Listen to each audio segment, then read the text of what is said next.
The law of love, the law of justice, the law of brotherhood, the law of equality, the law of equal rates and taxes, the law of equal rights and privileges.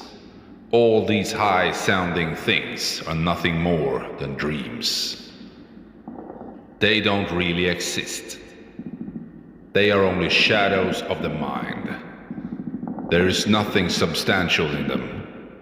They are idols, strings of words. Words, words on words. They never were truths and they never can be. They are against the very nature of things.